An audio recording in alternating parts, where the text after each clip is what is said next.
கில்லி படத்துலயும் சரி, original version Okkadu படத்துலயும் சரி, ஹீரோவோட அப்பா வந்து போலீஸ் ஆபீசரா இருப்பாருங்க. ஆனா அப்படியே இந்த அரிய வகை பெங்காலி படத்துல பாத்தீங்கன்னா ஹீரோவோட அப்பங்காரன் ரிஜிஸ்டர் ஆபீஸ்ல வேலை பார்க்கறவனா இருப்பாப்ல.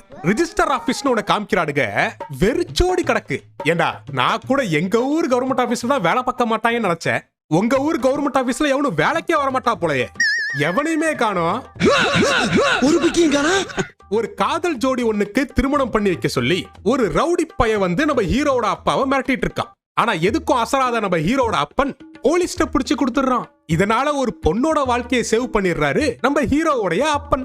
டே யாரா நீங்களா ஹீரோக்கு மாசின் வைப்பீங்கன்னு பார்த்தா அவனை ஏதோ பைத்தியக்கார மாதிரி தனியா கிரவுண்ட்ல ஓட வச்சுட்டு நீங்க என்னடா ஹீரோவோட அப்பனை ஹீரோ மாதிரி காமிச்சிட்டு இருக்கீங்க. சரி அதை விடுங்க, நல்லது பண்ணாதான் இந்த உலகத்துல யாருக்கு பிடிக்கும்.